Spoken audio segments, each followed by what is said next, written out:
Terus sahaja langsung bersama Vanessa Mering. Silakan Vi. Ya, sahih. Majlis Penyelidikan dan Pembangunan Sarawak SRDC digesa untuk mencari penyelesaian terbaik bagi isu pembinaan jalan raya yang lebih berkualiti dan berkesan di kawasan Tanah Gambut di Sarawak. Premier Sarawak Tan Sri Abang Johari Tunopeng memberitahu keadaan jalan raya yang beralun di kawasan Tanah Gambut, terutamanya di bahagian Sibu dan Mukah, sering menjadi isu yang memerlukan penyelesaian jangka masa panjang dalam menjamin kualiti jalan raya serta keselamatan pengguna jalan raya. Datuk Patinggi Tan Sri Abang Johari berharap agar SRDC bersama penggiat industri dapat mengembeling tenaga serta idea ke arah membangunkan satu teknologi baru dalam pembinaan jalan raya di kawasan Tanah Gambut. Dalam pada itu, kerajaan negeri telah mengagihkan peruntukan sejumlah 13 juta ringgit kepada pelbagai agensi penyelidikan dan universiti di Sarawak bagi merangsang aktiviti penyelidikan berinovasi ke arah memacu pembangunan ekonomi negeri. Premier Sarawak juga memberitahu kerajaan negeri terus komited dalam bidang penyelidikan bioperubatan menerusi penubuhan Pusat Penyakit Berjangkit Sarawak SIDC yang akan melakukan aktiviti penyelidikan serta pembangunan secara intensif dengan kerjasama Swiss Tropical and Public Health Institute Switzerland, Imperial College London, Oxford University dan Universiti Monash Malaysia. Justru itu, kerajaan negeri telah memperuntukkan sejumlah 8 juta ringgit bagi membiayai pelbagai program penyelidikan, pembangunan modal insan yang akan membolehkan SIDC beroperasi sepenuhnya menjelang penghujung tahun 2024. Jelas beliau, Sarawak perlu menyemarakkan lagi semangat terhadap sains dan teknologi serta memberi fokus terhadap hasil penyelidikan yang mampu dijadikan sebagai produk atau perkhidmatan berdaya maju secara komersial. Tan Sri Abang Johari berucap merasmikan Simposium SRDC 2022 di Kuching. Program 2 hari bermula hari ini dan julung kali dianjurkan oleh SRDC itu menyaksikan penyertaan lebih 200 orang peserta terdiri daripada agensi-agensi penyelidikan, universiti tempatan serta penggiat industri yang berkumpul untuk mempamerkan hasil penyelidikan masing-masing selain berkongsi idea, maklumat serta pengalaman berkaitan aspek penyelidikan. Gabungan Parti Sarawak GPS merupakan parti untuk Sarawak yang berpegang teguh kepada prinsip dan perjuangannya. Demikian jelas Ketua Whip GPS Datuk Seri Fadilah Yusof yang tegas mengatakan parti itu bukanlah sebuah parti membuat keputusan melulu, lebih-lebih lagi berkaitan masa depan Malaysia. Datuk Seri Fadilah memberitahu buat masa ini GPS belum menentukan untuk bekerjasama dengan mana-mana parti. Yang pemakang di sini siapa? Pemakang adalah parti yang berasaskan Semenanjung. Yes. GPS parti Sarawak dan kita bekerja sendiri. Yes. Kita tak bergabung dengan mana-mana parti dan nanti bila dah habis election baru kita decide. Yang penting ialah bila habis election siapa yang boleh membentuk pertama sekali kerajaan yang stabil. Kedua, yang tak mahu dan bersetuju dengan tuntutan Sarawak. Beliau memberitahu demikian ketika ditanya mengenai parti yang akan dipilih untuk bekerjasama dan beliau berkata ia hanya ditentukan selepas sahaja keputusan rasmi pilihan raya umum ke-15 PRU15 diketahui. Apa yang penting jelas beliau yang juga penyandang kerusi Parlimen Petrajaya, GPS akan menilai terlebih dahulu parti mana yang dapat membentuk kerajaan yang stabil dan bersetuju dengan tuntutan negeri Sarawak seperti yang termaktub dalam Perjanjian Malaysia 1963 MA 63.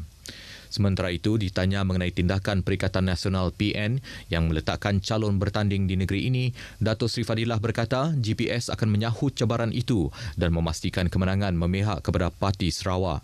Semalam, pengerusi PN Tan Sri Muhyiddin Yassin mengumumkan 4 calon dari parti itu akan bertanding di Sarawak pada PRU15. Mereka adalah 3 mewakili Parti Pribumi Bersatu Malaysia, Bersatu dan seorang lagi calon PAS. Daripada 4 calon terbabit, 2 ialah penyandang yang akan mempertahankan kerusi yang dimenangi pada 2018 iaitu Dato' Ali Biju yang akan mempertahankan kerusi Parlimen Seratok dan juga Moyang pula akan mempertahankan kerusi Lubuk Antu. Seorang lagi calon bersatu yang akan mewakili PN iaitu Duk Janteng akan bertanding di Parlimen Bintulu manakala calon PAS akan bertanding di Parlimen Batang Lupar. Datuk Seri Fadilah Yusof berkata demikian kepada media selepas program Sembang Santai Ketua Masyarakat dan Ketua Kaum KMKK Petrajaya di Dewan Seri Rampai, Kuching. Program yang dihadiri 100 orang KMKK itu antara lain adalah untuk berbincang dan mengetahui permasalahan yang dihadapi di kawasan seliaan masing-masing di samping beramah mesra dengan mereka.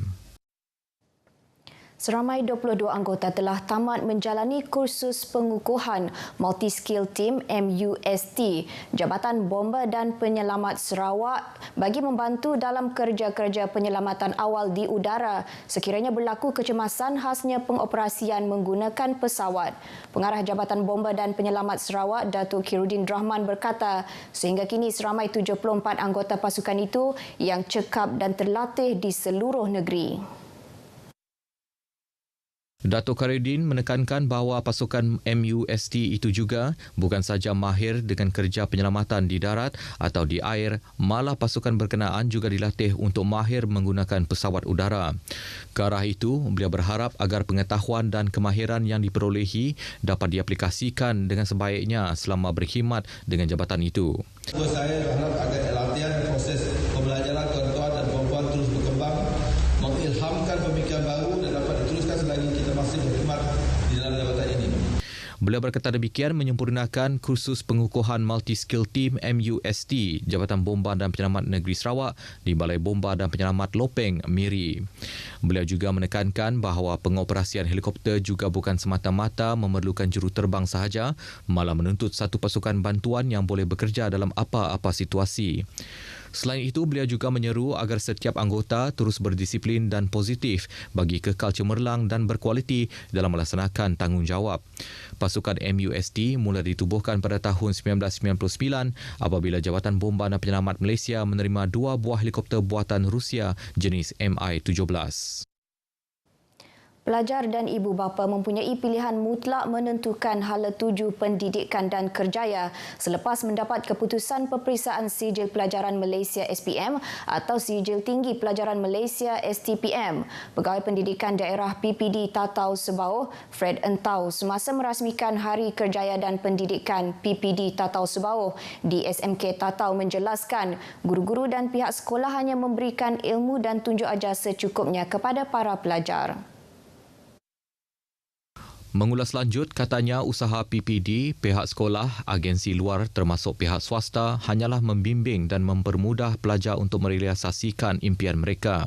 Jadi setidak-tidaknya hari ini anda akan mendapat jawapan ke mana hala tuju masa depan persekolahan dan kerjaya anda. Dari situ anda lihat potensi yang ada, keupayaan, kemampuan yang ada pada diri anda hari ini.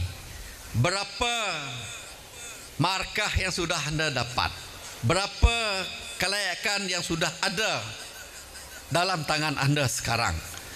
Cukup tak itu sebagai bekalan memenuhi apa yang ditawarkan oleh 11 agensi yang terlibat dalam pameran kali ini? Katanya sekiranya pencapaian sedia ada belum mencukupi untuk memasuki mana-mana institusi pendidikan, beliau menyarankan untuk para pelajar memperbaiki pencapaian masing-masing dengan sokongan dan bantuan guru-guru di sekolah. Sementara itu, Focal Person Persatuan Ibu Bapa Komuniti dan Swasta PIBKS Daerah Tatau Sebauh, Gilbert Ngadi Anak Malaka menjelaskan Hari Kerjaya dan Pendidikan PPD Tatau Sebauh yang dianjurkan Yayasan Sarawak dan Jabatan Pendidikan Negeri Sarawak JPNS itu harus dimanfaatkan oleh pihak PIBG. Dengan kesempatan ini juga saya menyuruh kepada rakan-rakan YDP PIB Daerah Tatau Sebauh sama-sama menyampaikan maklumat berkaitan peluang-peluang pendidikan dan kerjaya untuk anak-anak murid kita semua. Di samping itu boleh wawakan dalam komuniti PIBG sekolah. Seramai lebih 300 pelajar tingkatan 5 dan 6 SMK Tatau dan SMK Sebauh mengikuti program tersebut yang melibatkan aktiviti perkongsian berkaitan peluang pendidikan dan kerjaya. Sebanyak 11 entiti terdiri daripada institusi pendidikan dan pusat latihan kemahiran di Sarawak turut serta memberi maklumat asas kepada pelajar calon SPM dan STPM dari kawasan luar bandar Sarawak itu. Pelajar program Sijil Teknologi Maklumat Kolej Komuniti Mas Gading KKMG, Alvin Harrison M. Bentley Rexler muncul naib johan pertandingan inovasi Jom Launch Youth 2022 kategori Web Development yang berlangsung di Kuala Lumpur baru-baru ini. Kenyataan media Kolej Komuniti Mas Gading memaklumkan inovasi bertajuk E-Rent Mas Gading Community College Rent House Management System membawa tuah kepada Alvin dan beliau mendapat hadiah wang tunai RM2,000 serta sijil. Anak kacukan Iban Dusun yang menetap di Sri Aman itu mendapat idea membangunkan web sistem tersebut kerana mendapati pengurusan rumah sewa agak susah seperti pencarian lokasi, tidak dapat melihat secara fizikal sebelum pelajar mendaftar selain sukar menghubungi pemilik rumah. Bagi memudahkan proses penyewaan, pelajar semester 3 itu telah membangunkan web sistem rumah pelajar KKMG bagi memudahkan pelajar yang ditawarkan di kolej ini dapat mengetahui terlebih dahulu rumah sewa yang hendak disewa yang mencakupi fungsi pemberian rumah sewa, lokasi, pembayaran kekosongan rumah sewa secara langsung, real-time data dan tempoh rumah sewa.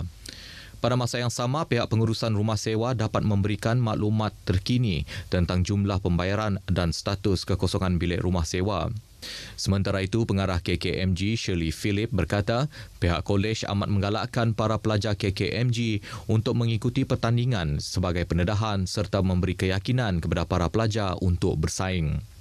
Ia merupakan platform terbaik untuk mengetengahkan bakat dan kemahiran pelajar serta memberi peluang untuk mendalami bidang teknologi tinggi melalui pembelajaran yang mencakupi pembangunan aplikasi pintar, Internet of Things IoT dan pembangunan aplikasi web yang dilaksanakan secara percuma. Baik, dengan itu sekian berita dari Sarawak. Kita kembali bersama Sahih di Angkasa Puri. Silakan.